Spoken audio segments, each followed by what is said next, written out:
May pangako ang bukas.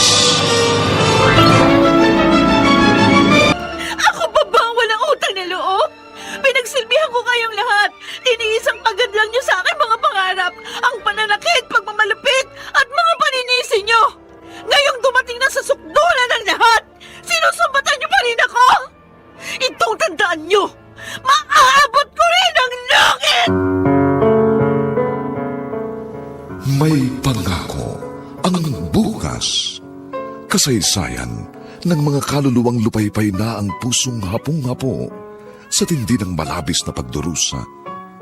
Subalit sa kabila ng lahat, huwag kalilimutang paglipas ng isang dapit hapon ay sisikat ang araw na magsisilbing tanglaw sa sinumang tinakasan na ng kawalang pag-asa. Dahil sa likod ng mga hinagpis ay may naghihintay na ligaya. Sa bawat kabiguan ay may makakamit na tagumpay, laki pang pangarap na sa bawat himaymay ng laman ay muling mabuhay ang dugong nananalaytay sa mga ugat at unti-unting mauusal ang mainspirasyong mga katagang. May pangako ang bukas. May pangako ang bukas. Isa na namang natatanging dulang pangradyo na inyong aabangan at kalulugdan, mag-iiwan ng mga magagandang halimbawa at aral. May pangako ang bukas.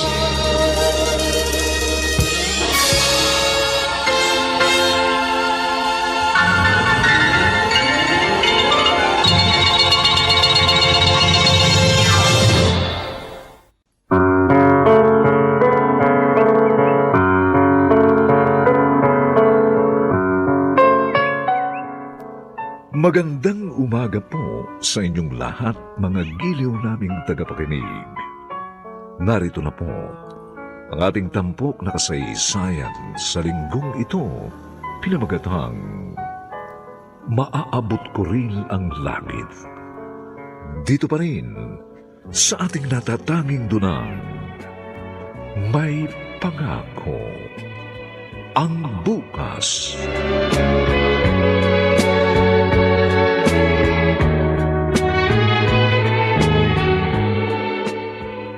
Inay, bakit niyo kami iniwan agad? Hindi ba namin kaya?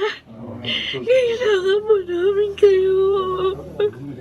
Abi, nakikiramay ako sa inyo.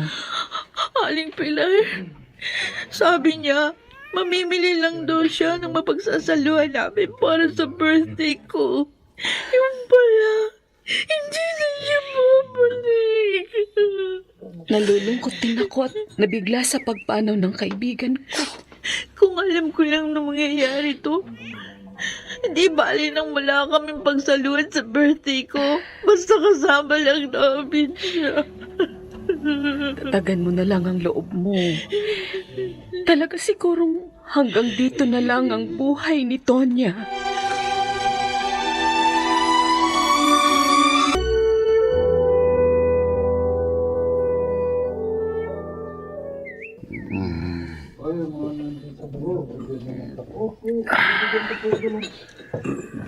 Bakit, Tonya?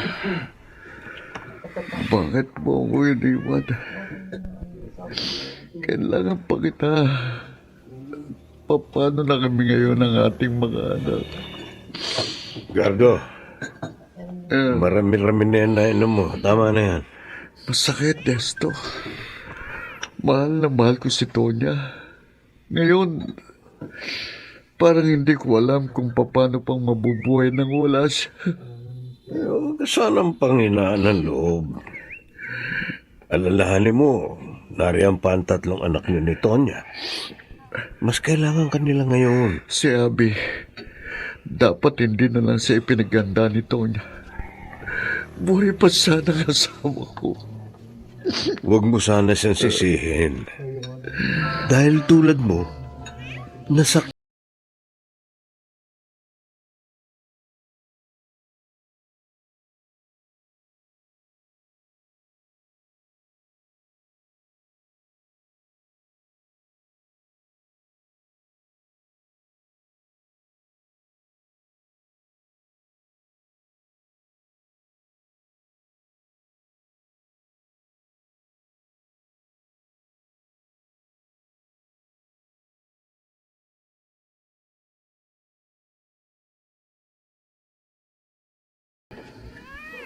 Nailibing na po si inay. Nakaalis na rin yung mga nakipaglibing. Hindi pa po ba tayo uuwi? Mauna na kayo. Iwan niyo na ako. Ayoko pang iwan ang asawa ko. Pero gabi na po. Iwan niyo na ako! Ako na lang uuwing mag-isa. Hihintayin na lang namin kayo sa sasakyan. Halika. Nay, ang braso ko po. Nasasaktan ako. Kung ayaw mo masaktan sa akin, huwag matigas ang ulo mo. Umuwi na kayo. Iwan niyo na ako!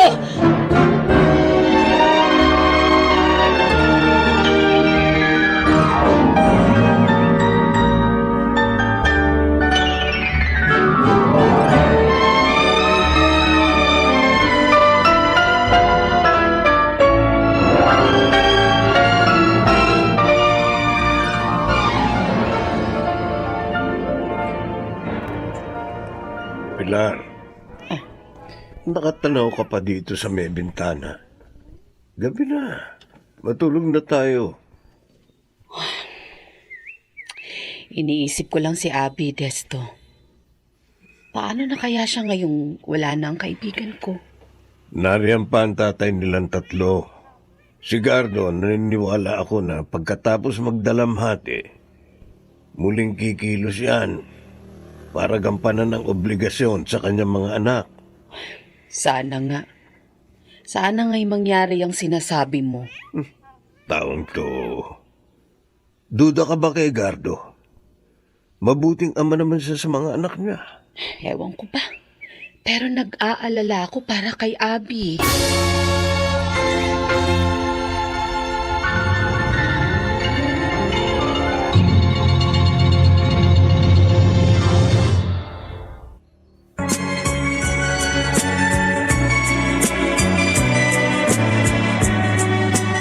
At ngayon, balikan natin ang tampok na kasaysayan sa ating dulang.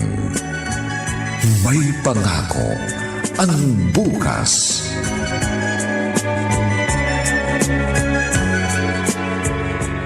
Tay, tawag niyo raw po ako.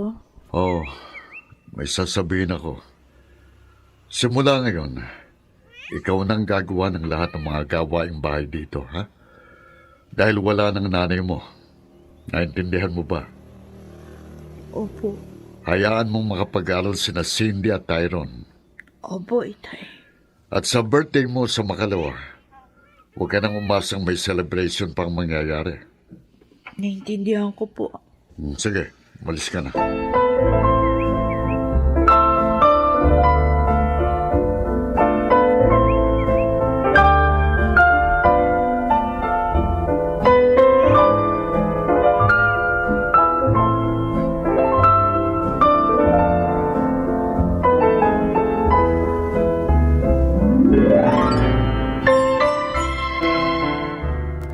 Ayan. Nakabili na ako ng Pride detergent. Tamang-tama ito sa mga labahin ko. Magsisimula na ako maglaba.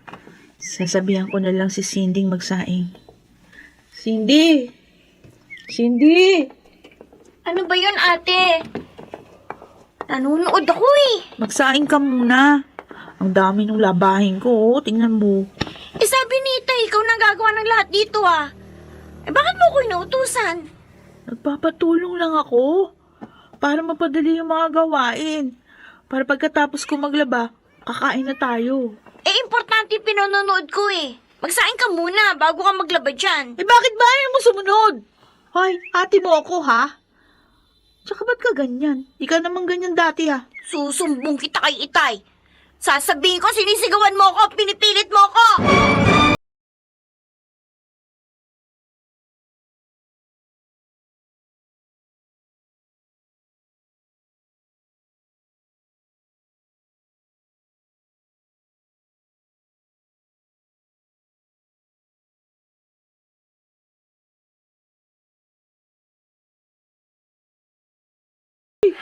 Bakit niyo po ako sinampal? Bakit? Dahil hindi ka marunong sumunod sa akin.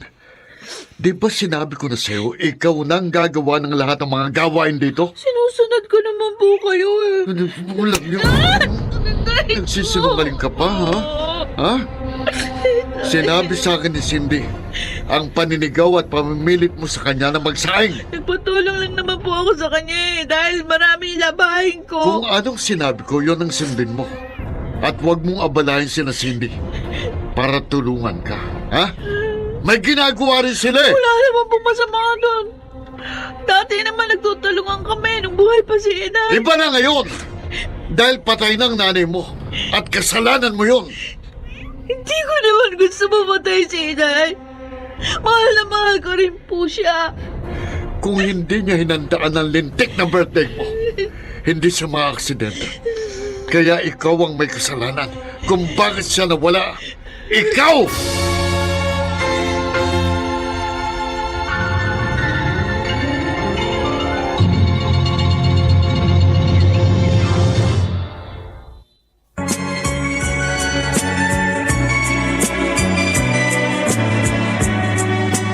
At ngayon, balikan natin ang tampok na kasaysayan sa ating dulang.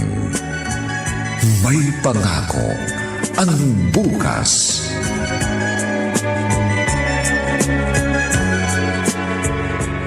Aba, si Abby itong makakasabay ko mukhang malungkot siya. Babatiin ko nga. Abby! Abby! Ay, kayo po pala, Aling Pilar. Pupunta ako sa palengke. Ikaw, saan punta mo? Doon din po. Ay, mabuti.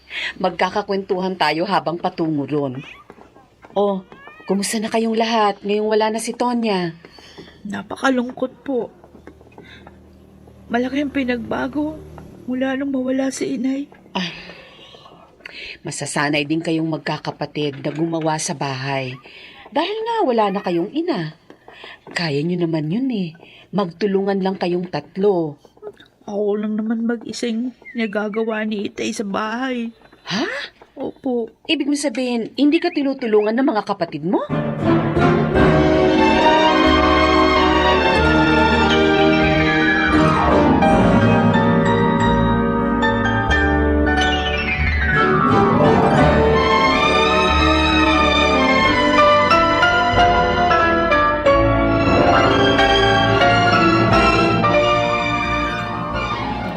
Ginagawa ni Gardo yun kay Abby?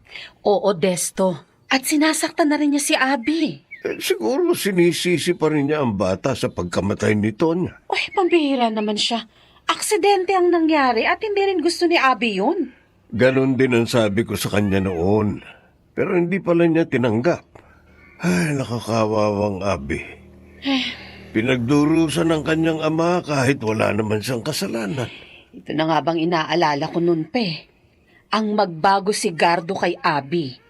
Marahil naman babalik din sa dati ang pagtingin at trato ni Gardo sa kanyang panganay.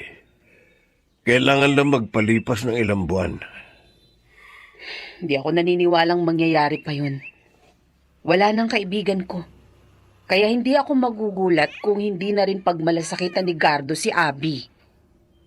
Ba't nasabi mo yan? Oh, May dahilan ba para hindi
Ana, Po. bagay ang mga kapatid mo. Opo. Tay, Hmm. may gusto lang po sana akong itanong sa inyo. Ano ba yon? Bilisan mo at baka mahuli ako sa trabaho. Kasi po malapit na yung pasukan. O ngayon, Saan po ako magkukuleyo? ano? At sino naman ang nagsabi sa'yo mag-aaral ka pa? Ibig niyo sabihin, hindi na po ako magka-college? Hindi na. Hindi ba't sinabi ko na noon pa? Ikaw nang gagawa ng mga trabaho dito sa bahay? Kaya ko naman pong gawin yun kahit na nag-aaral ako. Basta makapag-aral lang ako. Hindi na kita kayang pag-aralin. Hirap na ako eh. Total naman tapos ka na ng high school. Kaya huminto ka na.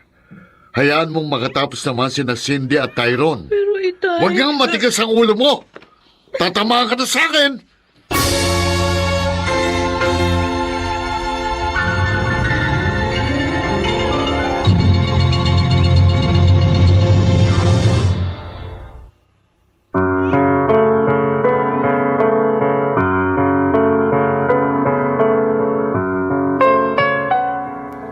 Magbago pa kaya ang trato ni Gardo kay Abby?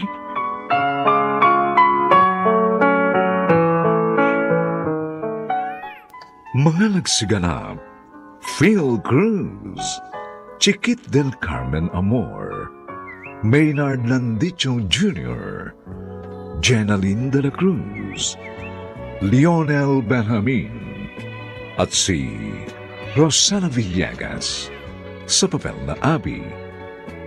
Nilapatan ang angkop na tunog ni Jerry Mutia sa musika ni Buboy Salonga. Superbisyong teknikal ni Bong Boyar at Eric Lucero.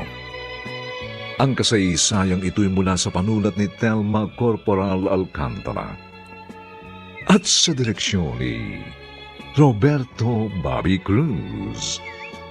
Ito po ang inyong kaibigan June Martin Legaspi, nag-aanyayang huwag po ninyong kaliligtaang sundan at pakinggan ang mga susunod pang kapanapanabik na kabanata ng kasaysayang ito.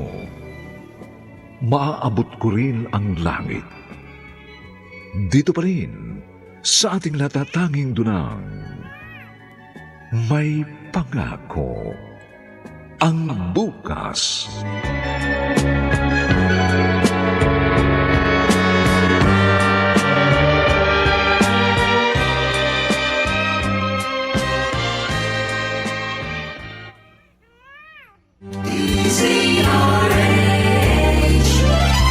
DZRH, member, kapisanan ng mga broadcaster ng Pilipinas. DZRH, member, kapisanan ng mga broadcaster ng Pilipinas.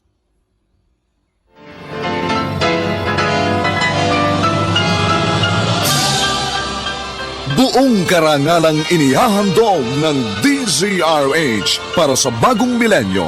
Ang isa pang magandang dula, may pangako ang bukas.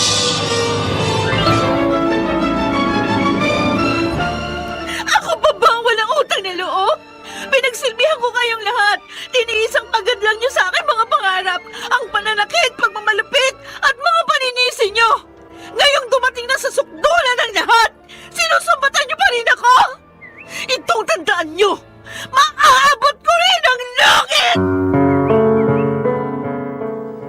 May pangako ang bukas. Kasaysayan ng mga kaluluwang lupaypay na ang pusong hapong-hapo sa tindi ng malabis na pagdurusa.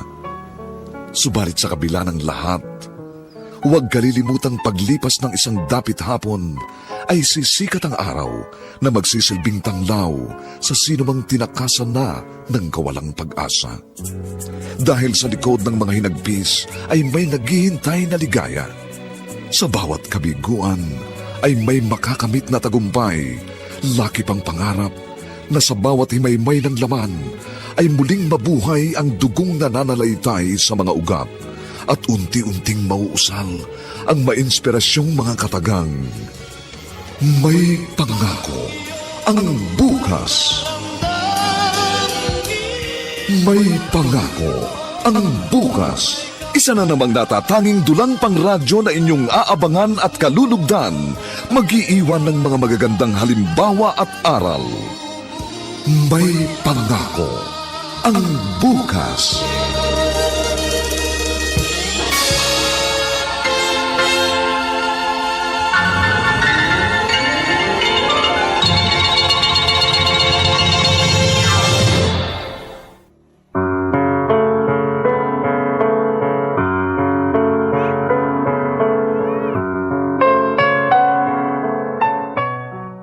Magandang umagang muli sa inyong lahat, mga giliw naming taga-subaybay.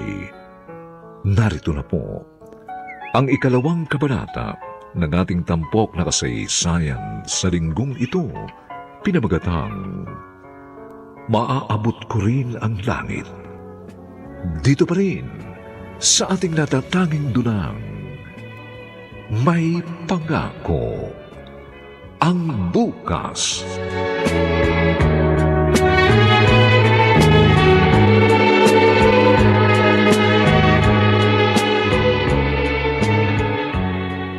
Hello? Oh, Lani. Oo. Ewan ko nga eh. Hindi ko alam kay Itay. Baka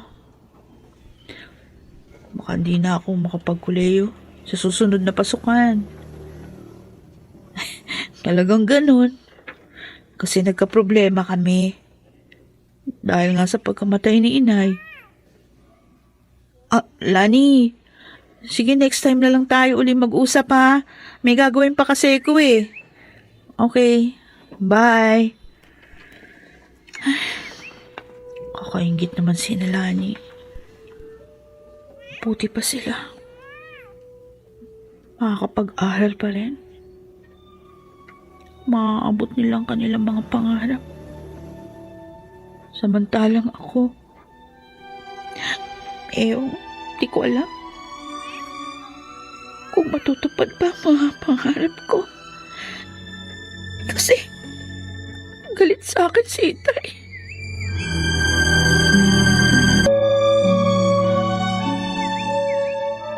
Oy, Cindy! Saan ang punta mo? Sa school po, Aling Pilar. Nauna na nga po sa akin yung kambal ko eh. Ganun ba? Ay naku, pasukan na nga pala ngayon, ano? Opo. Ang ate Abby mo, saan siya papasok ng college? Ay, hindi niyo pala alam. Hindi na po pinag-aral ni Itay si ate. Ha? Bakit? Sabi po kasi ni Itay, nahihirapan na raw siya sa gastos. Kaya kami na lang daw po ni Tyro ng pinag-aaral niya. Ay, sige na po, Aling Pilar. Ito na po yung sasakyan kong jeep. O sige, mag-iingat ka. Opo. Kawawa naman si Abby. Matalino pa naman siya. Ay, nagbago na nga si Gardo sa bata.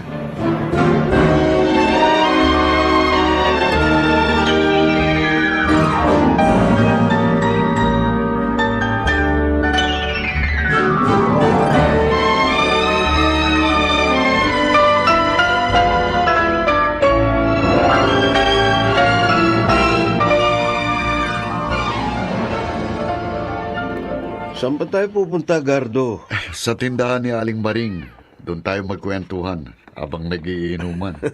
Kung natao ka, para namang hindi mo alam na hindi ako umiinom ng alak. Uy, alam ka namang dumadalang tayo ng dumada. Abay matuto yung lalamunan natin. Kaya uminom ka na rin kahit konti lang. Oh, maiba ako ha. Oo. Hindi mo na pala pinag-aaral si Abi. Dinaldal ba niya sa inyo ni Pilar? Hindi. Nakakasabay minsan ni Pilar si Cindy sa sakayan. At siya ang nagsabi. Nahihirapan na ako sa mga gastusin, Desto. Kaya pinahinto ko siya. Kailan mo siya pag-aaralin uli? Kung kailan ako makaluwag. Bahala na. Hindi ko naman obligasyong pag-aralin pa siya.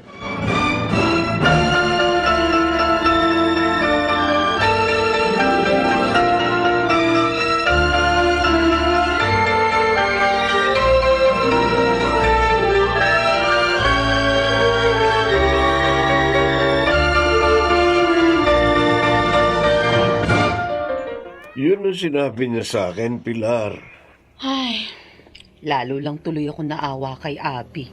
Oo nga. Ginawa na siyang katulong ni Gardo. Paano pa kaya siya makakatapos ng kolehiyo niyan? Teka, may naisip ako eh. Ano yun? Sabihin mo sa kanya, kumuha ng vocational course. Walang gastos yun. Oo nga no. Sa pamamagitan nun, magkakaroon siya ng maayos na trabaho. At pwede na niyang pag-aralin ng sarili niya. Hayaan mo, sasabihin ko ito agad sa kanya. Pupunta ako sa kanila bukas na bukas din.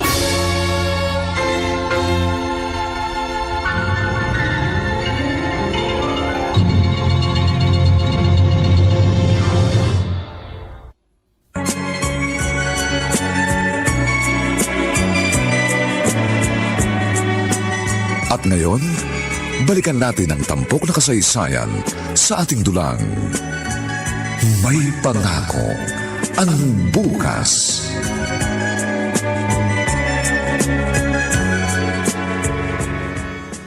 Ito na po yung merienda nyo, Tay. Sige na, iwan mo na ako. Tay, meron po sana ako sasabihin sa inyo. Kung hihingi ka ng pera, wala ah. Wala. Wala ka namang pinagkakagastusan dito sa bahay ah. Kaya hindi mo kailangan ng pera. Hindi po yun. Ano nga? Gusto ko po sana kumuha kahit na vocational course Ano? para po magkaroon ako ng maayos na trabaho. Wala pong gastos yun, Tay. Alam mo ikaw, makulit kaya? Matigas ang ulo mo eh. Bakit nyo naman po ako pinuhusan ng kape? Dahil ang hirap mong umintindi. Akala mo walang gastos ang vocational? Yung pamasahe mo, mga project. Saan mo kukunin ang pera sa mga yon? Di ba sa akin din? Ilang buwan lang naman po yun. Pagka po may trabaho na ako, matutulungan ko na rin po kayo. Itong bahay ang intindihin mo at ang mga kapatid mo. Yun ang gusto kong itulong mo. Paano ko naman po matutupad yung mga pangarap ko? Kung lagi lang po ako dito sa bahay. Masagot ka pa? Kapag hindi ka tumigil ng kasagot, itong plato at basong ihagis ko sa mukha mo!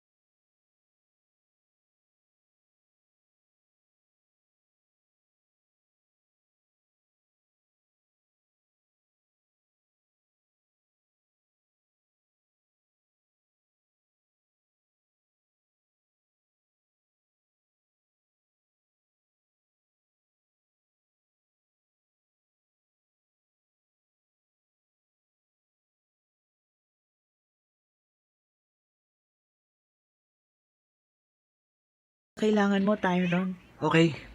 Papasok na ako doon, ate. Ay, siya nga pala. Yung mga marami kong damit, kunin mo na lang sa kwarto ko, ha? Ito naman yung mga labahin ko, ate, oh. Oh, ang dami niyan Para ka naman hindi nasanay. Oo nga. Makapasok na nga sa banyo. Ito nga palang damit na to. Planchain mo, ate, ha? Kasi kailangan ko ito mamayang gabi. Bakit? Saan ka naman pupunta mamayang gabi? Birthday kasi ng isa kong friend. Lagi ka na lang nagpupunta sa party. Baka mamaya mapabayaan mo na yung pag-aaral mo, ha? Pwede ba? Huwag ka nga makialam. Huwag kang magalit. Concern lang naman ako sa'yo dahil akong ate mo. Eh, si Tay nga hindi ako sinasaway. Ikaw pa?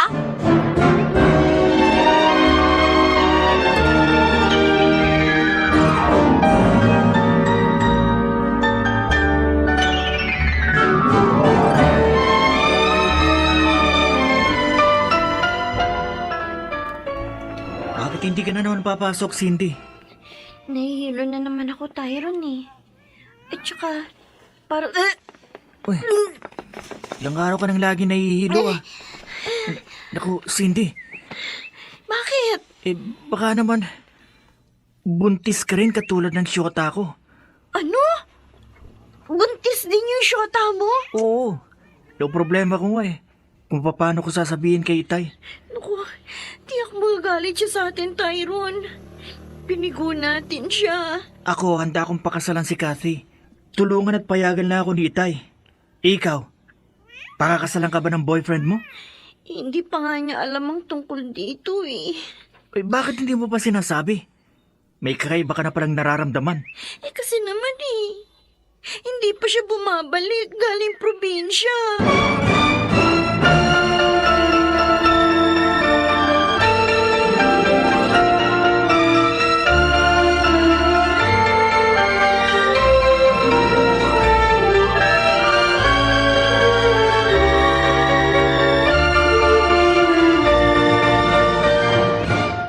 Halika na, ate. Sumabay ka na sa amin magmerienda ni Tyron. Oo nga, ate. Ha? Ay, hindi pa ako tapos sa ginagawa ko dito. Mamaya na lang yan. Halika na, ate. Kumain na muna tayo. Oo, sige. Oo nga gutom na nga rin ako. Ayun. Eto, kumuha ka nitong pansit at garlic bread. Masarap to. Salamat. Oh, Cindy, bakit mamon lang yung kinakain mo?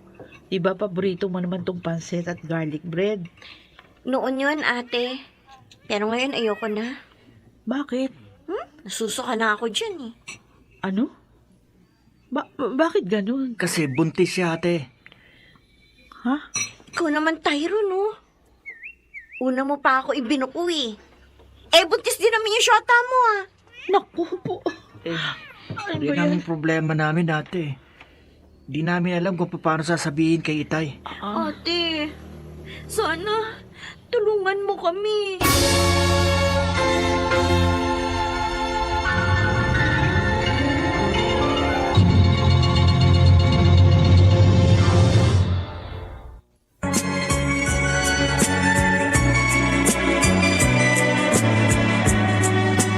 At ngayon, balikan natin ang tampok na kasaysayan sa ating dulang. May pangako ang bukas.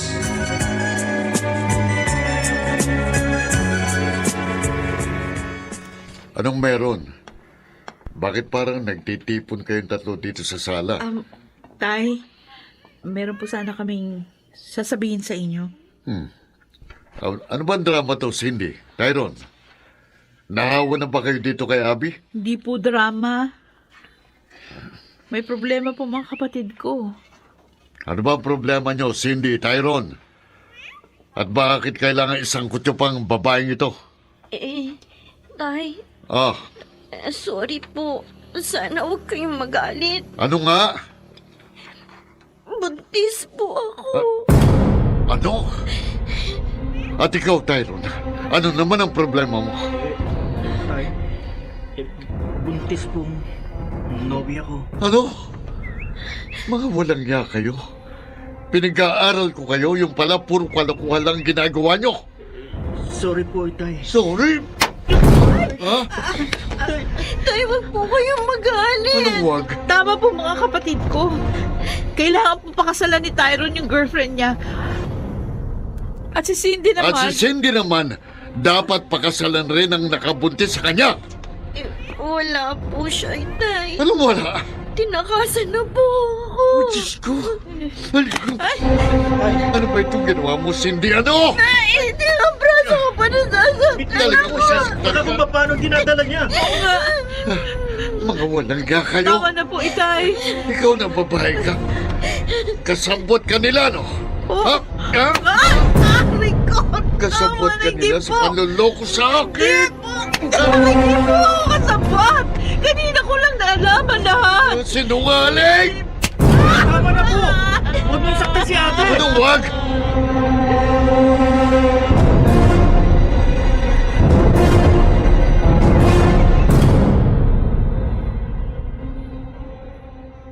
Anong iniisip mo, Tyron? Nakukonsensya ako, Cindy. Dahil sa nangyari kay Ate Abby. Bugbog sarado siya dahil sa atin. Huwag mo nang intindihin yun. Ang mahalaga, alam na ni Itay ang lahat. At tutulungan pa rin niya tayo.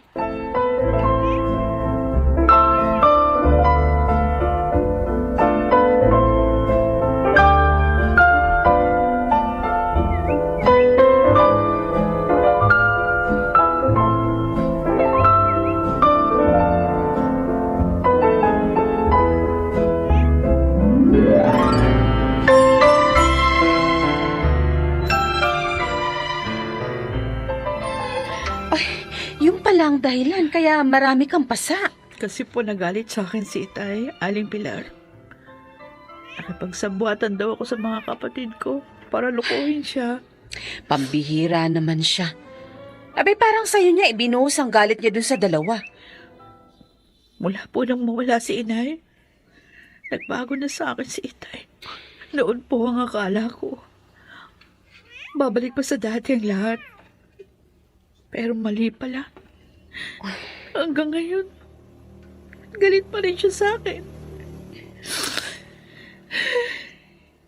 Kailan kaya niya ako mauunawaan na hindi ko naman ginusto Ate, ang nangyari kay Inay? Kailan pa?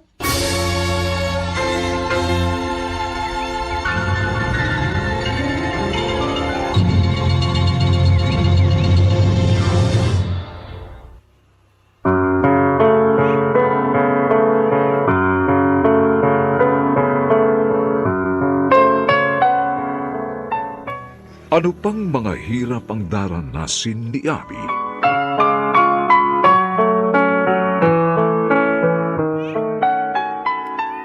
Mga nagsiganap, Phil Cruz, Chiquit del Carmen Amor, Maynard Landicho Jr., Jenaline de la Cruz, Lionel Benjamin, at si Rosana Villegas bilang Abby. Nilapatan ang tunog ni Jerry Mutiak sa musika ni Buboy Salonga. Superbisyong teknikal ni Bong Muyar at Eric Lucero. Ang kasaysayang ito'y mula sa panulat ni Telma Corporal Alcantara at sa direksyon ni Roberto Bobby Cruz. Ito po ang inyong kaibigan, June Martin Legaspi, nag-aanyayang huwag po ninyong kaliligtaang sundan at pakinggan ang mga susunod pang papainit na kabanata ng kasaysayang ito. Maaabot ko rin ang langit. Dito pa rin, sa ating natatanging dunang, may pangako ang bukas.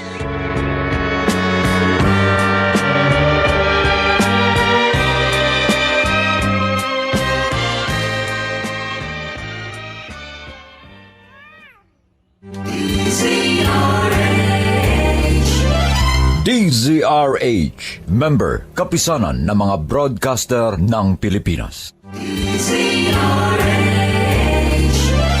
DZRH, member Kapisanan ng mga Broadcaster ng Pilipinas.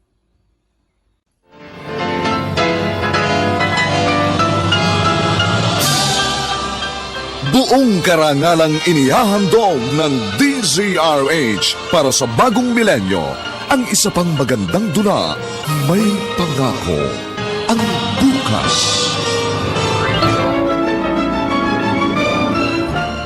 Ako pa ba ang walang utang na loob? Pinagsilbihan ko kayong lahat. Tiniis ang paggadlang niyo sa aking mga pangarap, ang pananakit, pagmamalupit, at mga paninisi niyo. Ngayong dumating na sa sukdulan ng lahat, sinusumbatan niyo pa rin ako? Itong tandaan niyo, maaabot ko rin ang langit! May pangako ang bukas. Kasaysayan ng mga kaluluwang lupaypay na ang pusong hapong-hapo sa tindi ng malabis na pagdurusa.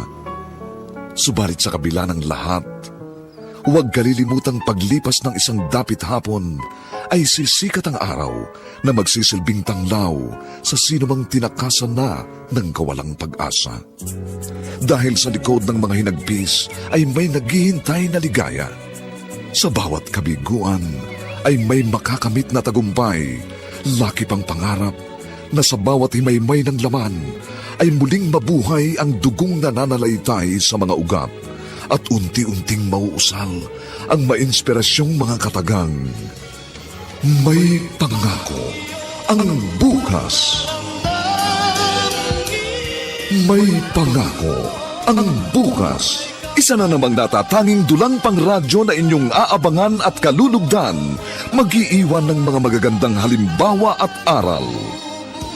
May pangako ang bukas.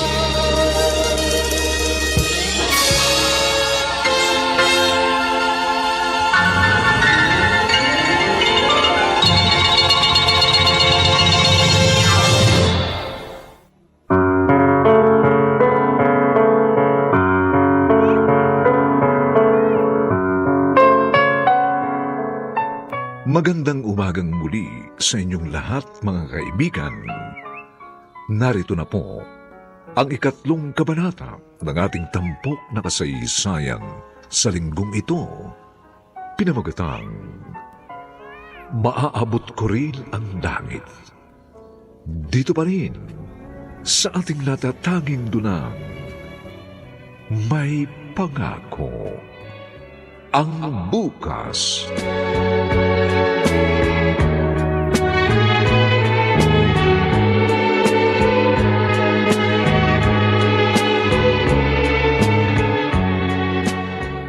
Ano?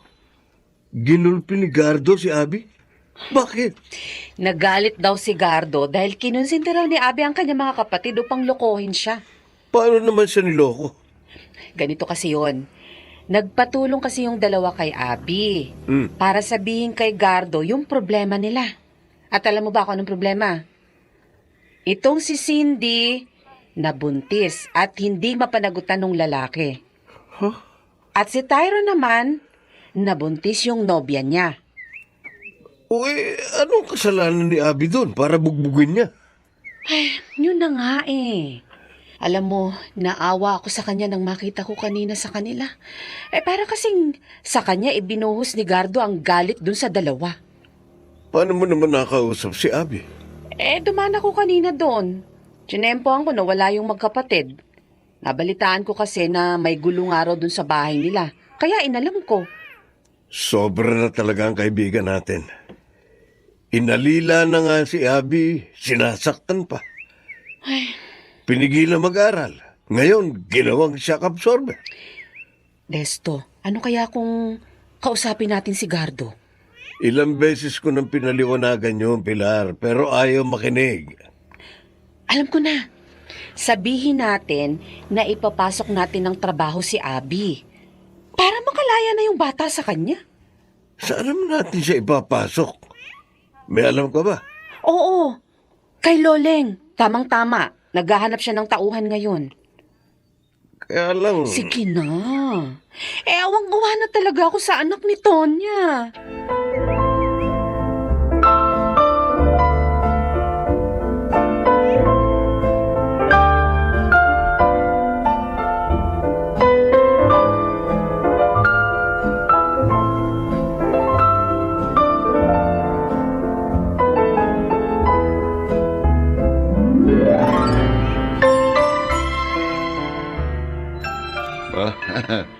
Ang sarap ng ipinamerienda niyo sa akin, Pilar, Desto.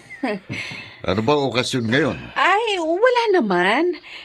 Nakatuwaan ko lang na magluto ng maraming kakanin. Binigyan ko na nga rin yung iba naming kapitbahay Kaya tinext ako nitong si Pilar na isama kita para makakain. Ang dami pa nga kasi ng pagkain. Pwede ka pa magdala sa inyo. Ay, salamat. Matutuwa si na Cindy Tyron nito. May sasabihin nga pala kami sa iyo. Ano yun?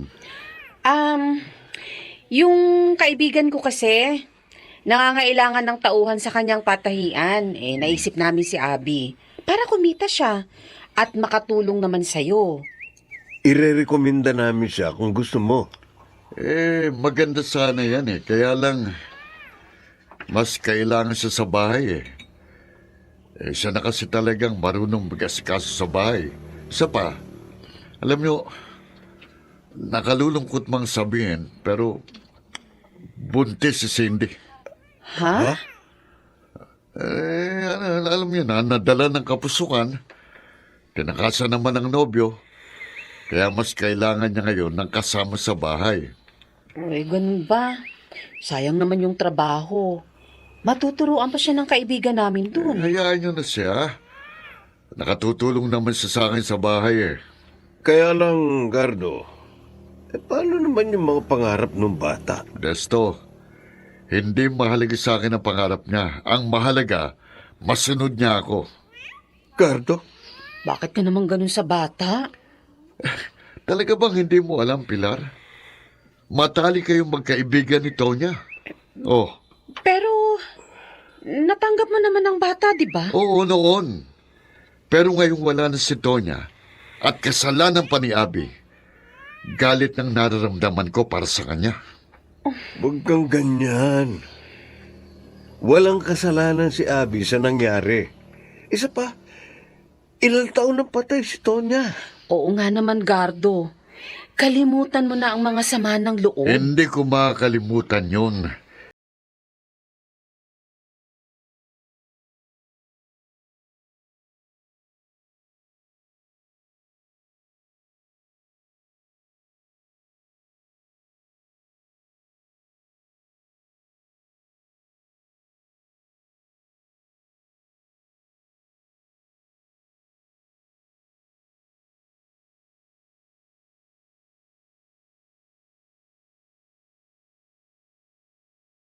Sa lakad ninyo ni Tyron. Pumayag naman ang mga magulang ng nobya niya. So, sustentuhan na lang muna ang magiging anak namin ni Kathy. At pag nasa tamang edad na, tsaka na kami magpapakasal. Wala ka na palang problema, kambal. Huwag mong tawanan ang gusto ng pinasok nyo. Ah, May problema pa rin ang kakambal mo. Dahil magkakaanak na siya. Mas mabigat na responsibilidad yon. At ikaw naman, Cindy, ihanda mo sarili mo. Dahil malapit ka ng maging ina. Hindi madali yon. Opo. Kaya nga si Abby, kahit kinukuha ni na Pilar para magtrabaho, hindi ko pinayagan. Dahil alam kong kailangan mo ng katulong dito. Lalo na kapag nanganak ka na. Salamat po, Itay. Kaya lang, Tay, Hmm. parang kawawa naman po si Ate Abby. Ano? May pangarap din po siya sa buhay. Magiging katulong na lang ba natin siya habang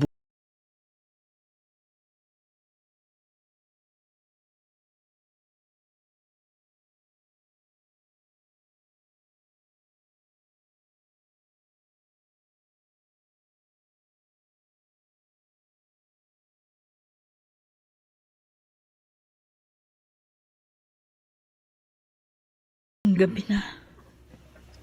Ayaw pa rin akong dalawin ng antok. Paulit-ulit ko pa rin naririnig yung pag-uusap ni na Cindy, Tyron at Itay. Di nila alam. Narinig ko lahat ng pag-uusap nila. Buti pa unawaan. Kailan pa?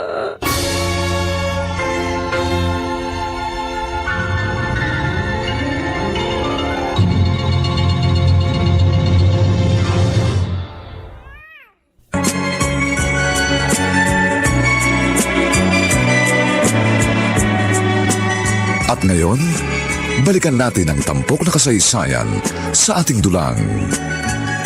May pangako ang bukas.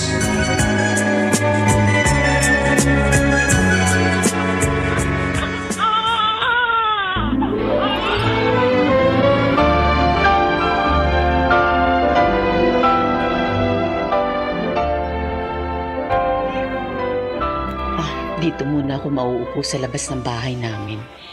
Mas malamig dito Aba, si Abby itong parating Babatingin ko nga at nang makamusta. Abby! Abi, daan ka muna. Ay, Aling Pilar, kayo pala. Magandang umaga po. Magandang umaga din. Saan bang punta mo? Sa mall. Kasi nagbilin si Itay kagabi. Mamili daw po ako ng mga kailangan sa bahay. Bibili din po ako ng Star Wax Floor Wax. Oh, Ubus na ko kasi yung floor wax namin eh. talaga? Pareho pala tayo ng ginagamit. Oh? Ay, hindi nakakapagtaka. Mahusay kasi talaga Ay, yun. opo talaga po. Ay, kumusta ka na? Nakapanganak na si Cindy, hindi ba? Ah, opo. Pero sa bahay pa rin ho ako eh. At pag wala si Cindy, ako po ang nag-aalaga sa pamangking ko. Ganon? Opo. Eh, saan naman siya nagpupunta? Hindi pa naman siya pumapasok, ah. Ay, naglilibang siguro. Ayun, nagpupunta sa mga kaibigan niya. Pero ikaw, ayaw nilang payagang maglibang. Aling Ay, Pilar. pasensya na. Hindi ko gustong saktan ng damdamin mo. Naiinis lang kasi ako kay Gardo. Wala na siya sa katwiran. Pero sana, kahit ganyan ang nangyayari, huwag kang magtatanim ng galit sa iyong pamilya, ha? Mahal ko po sila. Hindi ko po magagawang magalit sa kanila. Lalo na kay Itay.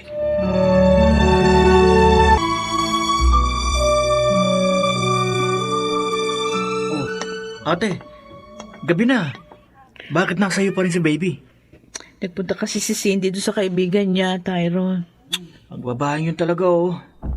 Imbes na alagaan ang anak niya, maglalakwa siyang inaatupag. Mabuti na lang, magaling ka mag-alaga ng bata. Napatulog mo siya. Nasanay na rin sa akin yung pamangkin natin. Ate, Oh, bakit? kung sakaling makakapag-aral ka, ano bang kurso ang gusto mong kunin? Business management sana, Tyrone. Hmm? Kasi gusto kong magnegosyo. Kaso, ayaw naman ni Itay. Alam mo, nagtataka nga ako eh. Kung bakit ganun siya sa'yo. Kapatid ka naman namin. Dapat nga, mas gustuhin niya makapagtapos ka ng pag-aaral. Lalo na ngayon, tumatanda na siya. Siguro, pagkaya niyan, ah. Naaalala din niya ako.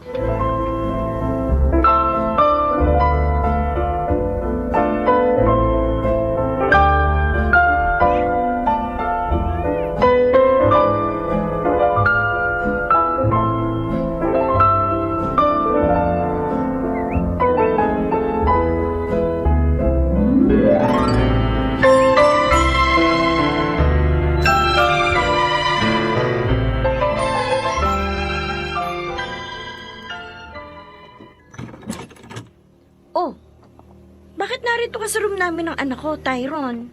May tatanong lang ako sa'yo. Para naman importante eh. Ano ba yun? Cindy, may bago ka bang nobyo? Ha? Madalas kang wala dito. Iniiwan mo kay ate ang anak mo tapos kanina, nakita kita. May kasama kang lalaki. Magka-holding hands kayo. Eh, ano kasi, Tyrone? Di ba nangako tayo kay Itay na aayusin ang buhay natin? Bakit kung ano-ano na naman ang ginagawa mo? Sa halip na alagaan mo ang anak mo, hinahayaan mo lang kay ate. Eh, narito lang naman siya sa bahay eh. Kaya okay lang na alagaan niya. Ikaw ang nanay. Dahil di ka naman nag-aaral, dapat ikaw ang mag-alaga sa baby mo. Pag nalaman ni Itay na nakikipag-boyfriend ka na naman, naku, sigurado hindi ka niya mapapatawad. Pwede ba? Yung jowa mong pakialaman mo ha? Baka hindi niya inaalagaan ang anak ninyo. Hindi yung ako nakikita mo. Inaalagaan ni Kate ang anak namin. At hindi siya nakikipagmabutihan sa ibang lalaki. Kaya ikaw, umayos ka. Kung ayaw mong isumbong kita kay Itay.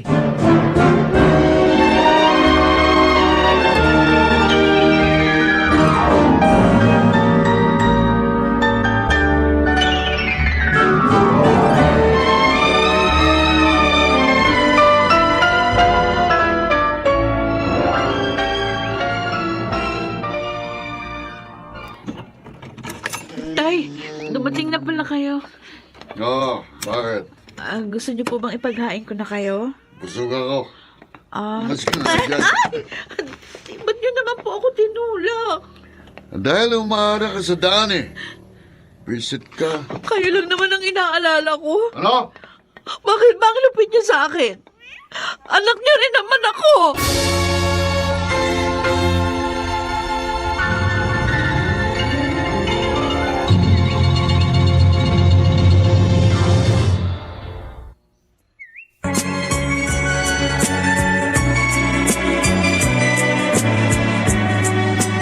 At ngayon, balikan natin ang tampok na kasaysayan sa ating dulang. May pangako ang bukas.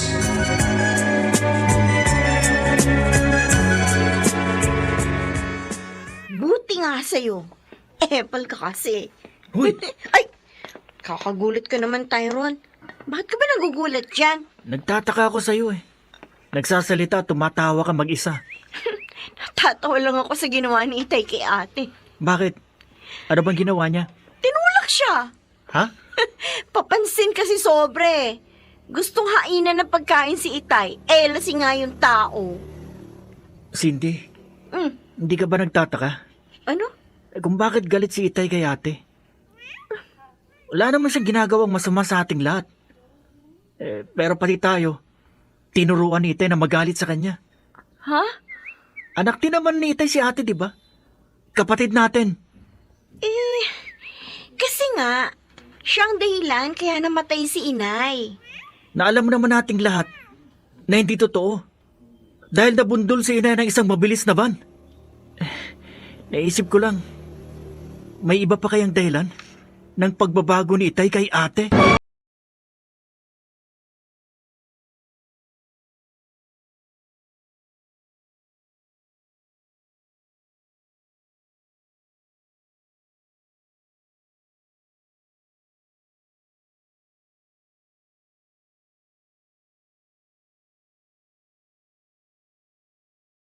Kwarto ko.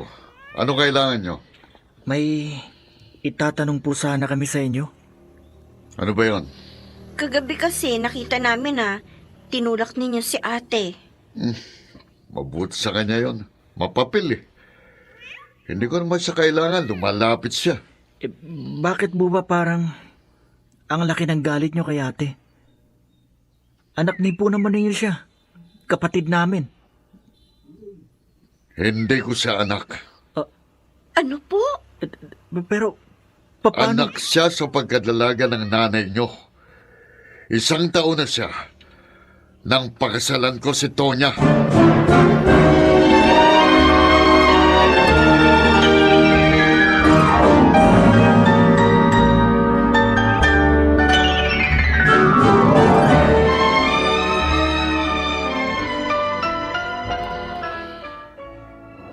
Tay, Oh, ikaw. Bakit narito ka sa kwarto ko? Ano na naman ang kailangan mo? Pwede ko po ba kayong makausap? Kung hindi importanteng sasabihin mo, itutulak na naman kita palabas nitong kwarto ko. Totoo po ba? Hindi niyo ako anak. Ano? Totoo po bang anak niya ako sa pagkadalaga? Alam mo na pala eh. Bakit nagtatanong ka pa? Kaya pala, mula nung mamatay si Inay, nagbago na kayo sa akin. Hindi pala kayo ang tunay kong ama.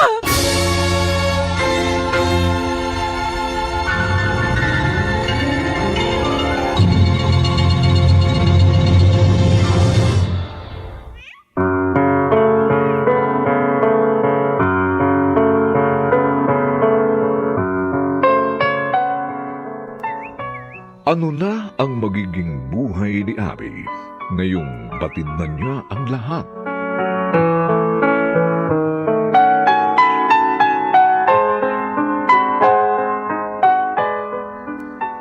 Mga nagsiganap: Phil Cruz, Chiquit del Carmen Amor, Maynard Landicho Jr., Jenaline de la Cruz, Lionel Benjamin, at si Rosana Villegas sa papel na Abby. Nilapatan ang angkop na tunog ni Jerry Mutia sa musika ni Buboy Sanog.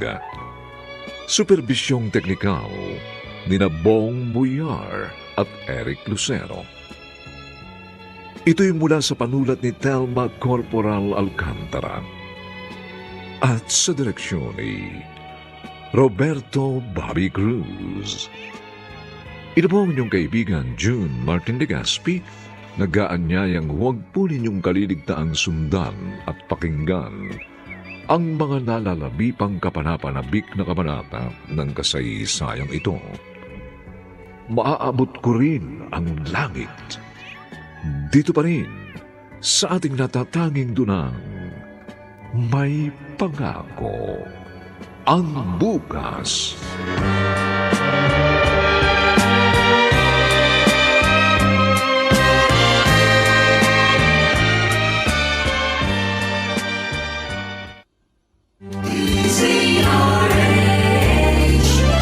DZRH, member, kapisanan ng mga broadcaster ng Pilipinas.